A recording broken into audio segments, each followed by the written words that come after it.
আসসালামু আলাইকুম ওরহমতুল্লাহ। আমরা আজকে কয়েক বন্ধু মিলে ঘুরতে এসেছি লালন শাহ সেতু এবং হার্ডিং ব্রিজের উপরে। আমরা এখান থেকে অনেক জায়গায় ঘুরতে গেছিলাম, তো আমরা এখন আছি লালন শাহ সেতুর উপর। আমরা আজকে সংক্ষেপে লালন শাহ সেতু এবং হার্ডিং ব্রিজের ইতিহাস জানব। প্রথমেই শুরু করি লালন শাহ সেতু দিয়ে। লালন শাহ সেতু বাংলাদেশের পদ্মা নদীর উপর নির্মিত একটি সেতু। এটি কুষ্টিয়ার বিখ্যাত বাউল সম্রাট লালন শাহের নামে এই সেতুটি নামকরণ করা হয়েছে। সেতুটি হার্ডিং ব্রিজের পাশেই অবস্থিত। সেতুটির পূর্ব পাশে রয়েছে ঈশ্বরদী উপজেলার পাকশী এলাকা এবং পশ্চিম পাশে রয়েছে ভেড়ামারা উপজেলা অবস্থিত। কুষ্টিয়া জেলা, মেহেরপুর, চুয়াডাঙ্গা, ঝিনাইদহ জেলার লোকদের যোগাযোগ ব্যবস্থা অনেক উন্নত হয়েছে। এই সেতুটি বাংলাদেশের তৃতীয় বৃহত্তম সেতু। লালন শাহ সেতু বাংলাদেশের দক্ষিণ পশ্চিম অঞ্চলের যোগাযোগ ব্যবস্থাকে উন্নত করেছে এবং পরিবহন ব্যবস্থা প্রসারে অনেক অবদান রেখেছে এই সেতুটি। আমরা এখন সংক্ষেপে এই সেতুটির ইতিহাস জানব।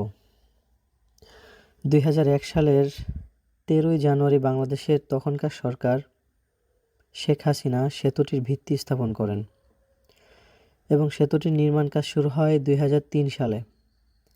সেতুটির দৈর্ঘ্য 1.8 কিলোমিটার এবং প্রস্থ 18.10 মিটার।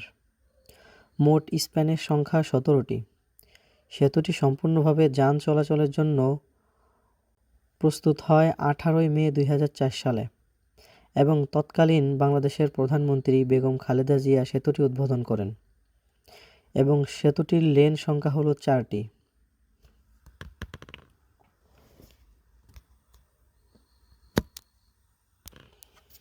মোটামুটি এটাই ছিল লালন শাহ সেতুর ইতিহাস।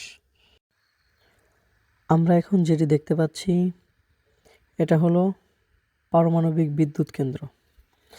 এটি বাংলাদেশের রাজধানী ঢাকা শহর থেকে 200 কিলোমিটার উত্তর পশ্চিমে অবস্থিত এবং পাবনা জেলার ঈশ্বরদী উপজেলার পাকশী ইউনিয়নের রূপপুর গ্রামে নির্মিত হয় এটি, যার নাম রূপপুর পারমাণবিক বিদ্যুৎ কেন্দ্র হিসাবেই আমরা পরিচিত চিনি। এখন আমরা শুনব হার্ডিং ব্রিজের ইতিহাস। হার্ডিং ব্রিজ বাংলাদেশের পাবনা জেলার ঈশ্বরদী উপজেলার পাকশী থেকে কুষ্টিয়া জেলার ভেড়ামারা উপজেলা পর্যন্ত বিস্তৃত এবং একটি রেল সেতু। এটি বাংলাদেশের সবচেয়ে দীর্ঘতম রেল সেতু হিসাবে পরিচিত। পাবনা জেলার পাকশী রেল স্টেশনের দক্ষিণে পদ্মা নদীর উপর এই সেতুটি অবস্থিত। এই সেতুর নির্মাণকাল 1909 সাল থেকে 1915 সাল পর্যন্ত। তৎকালীন লর্ড হার্ডিংয়ের নামে অনুসরণ করে এই সেতুটির নামকরণ করা হয়। হার্ডিং ব্রিজের দৈর্ঘ্য 1798.32 মিটার বা 5894 ফুট বা 1.8 কিলোমিটার। এর উপর দুটি ব্রড গেজ রেল লাইন রয়েছে। সেতুটির অবস্থান: হার্ডিং ব্রিজ পাবনা ঈশ্বরদী জেলাধীন পাকশী ইউনিয়ন ও কুষ্টিয়া ভেড়ামারা উপজেলার মাঝে পদ্মা নদীর উপর অবস্থিত। হার্ডিং ব্রিজ ভেড়ামারা ও ঈশ্বরদী উপজেলার একটি ঐতিহ্যবাহী স্থাপনা। ভেড়ামারা উপজেলা সদর হতে প্রায় 8.5 কিলোমিটার উত্তরে এই ঈশ্বরদী উপজেলার সদর হতে প্রায় 8 কিলোমিটার দক্ষিণে পদ্মা নদীর উপর সেতুটি অবস্থিত এবং এই সেতুটি নির্মাণের ইতিহাস: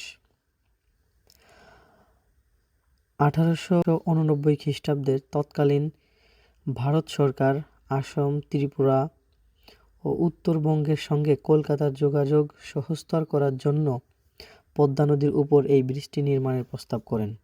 পরবর্তীতে 1908 খ্রিস্টাব্দে সেতু নির্মাণের কাজ শুরু হয়। 1909 খ্রিস্টাব্দে সেতু নির্মাণের সমীক্ষা শুরু হয়। 1910 এবং 11 খ্রিস্টাব্দে পদ্মার দুই তীরে সেতুর রক্ষার বাঁধ নির্মাণ হয়। 1912 খ্রিস্টাব্দে সেতুটির গাইড ব্যাংক নির্মাণের কাজ শুরু করা হয়। পাশাপাশি সেতুটির গার্ডার নির্মাণের কাজ শুরু হয়।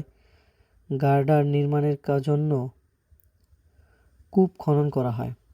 24,000 শ্রমিক দীর্ঘ 5 বছর অক্লান্ত পরিশ্রম করে 1915 খ্রিস্টাব্দে সেতুটির নির্মাণ কাজ শেষ করেন। তৎকালীন ভারতের ভাইসরয় ছিলেন লর্ড হার্ডিং। তার নাম অনুসরণ করে সেতুটির নামকরণ করা হয় হার্ডিং ব্রিজ। সেতুটির নির্মাণে ব্যয় হয়েছিল 3,51,52,164 টাকা। সেতুটির দৈর্ঘ্য 5,800 ফুট। ব্রিজটিতে 15টি স্প্যান রয়েছে। 1971 খ্রিস্টাব্দে মুক্তিযুদ্ধের সময় সেতুটি বোমা ফেলা হয়, ফলে 12 নম্বর স্প্যানটি ক্ষতিগ্রস্ত হয়, যেগুলো পরে মেরামত করা হয়েছিল।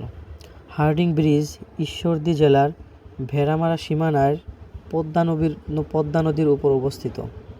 সেতুটি দিয়ে শুধু রেল চলাচলই করতে পারবে। বাংলাদেশ রেলওয়ে সেতুটি রক্ষণাবেক্ষণের ও নিরাপত্তার দায়িত্বে রয়েছে। 2015 খ্রিস্টাব্দে এই হার্ডিং ব্রিজ নির্মাণের 100 বর্ষ পূরণ হয়। এই ছিল আমাদের আজকের ঘোরাঘুরি। আমরা অনেক জায়গায় ঘুরলাম। পাবনার অনেক দর্শনীয় স্থান আমরা ভ্রমণ করলাম এবং আমরা এখন বাড়িতে ফিরতেছি, যার কারণে আমরা হার্ডিং ব্রিজ এবং লালন শাহ সেতু এই দুইটাই একটু দেখতে আসলাম। সবাই ভালো থাকবেন, সুস্থ থাকবেন। আল্লাহ হাফেজ।